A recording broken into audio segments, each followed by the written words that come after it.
Les habitants de Khoura sont en deuil.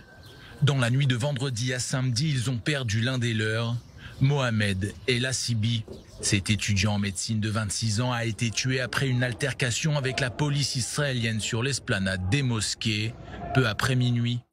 Selon des témoignages, Mohamed a voulu venir en aide à une jeune fille alors qu'elle se faisait contrôler par la police.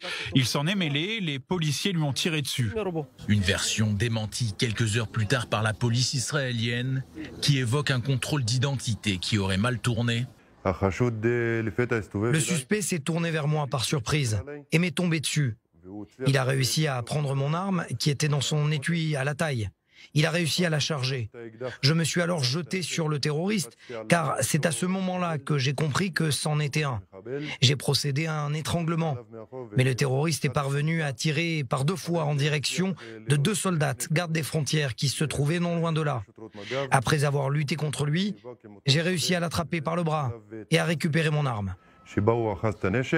Mais à Khoura, personne ne croit à cette version des faits. Pour la famille El Assibi, il ne s'agit ni plus ni moins que d'une bavure policière, alors que Mohamed était inconnu des services de sécurité et qu'il devait repartir à la rentrée prochaine en Roumanie pour poursuivre ses études.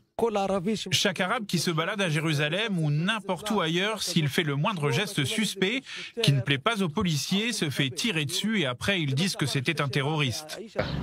Pour le maire de cette localité bédouine de 25 000 habitants située non loin de Beersheva, il s'agit d'une tragédie.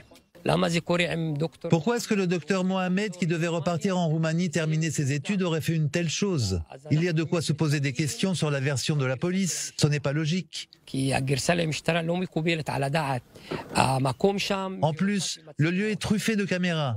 Et puis chaque policier ou garde-frontière porte une caméra corporelle pour pouvoir documenter ce genre d'incident. Donc où sont les vidéos? Il n'y en a pas.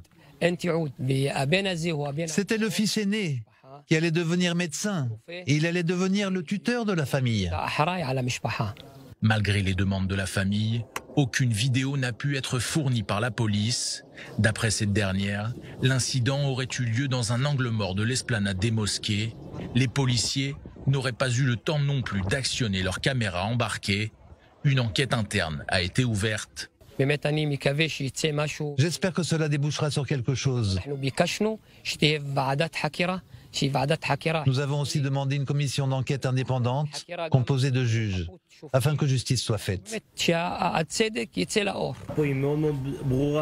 C'est tout à fait clair, il s'agit d'un attentat contre des policiers qui se trouvaient sur le mont du Temple afin de permettre la liberté de culte tout en préservant l'ordre et la sécurité des pèlerins. Nous appelons au calme. Il faut calmer les esprits. Nous voulons maintenant enterrer notre défunt dans le calme et la paix.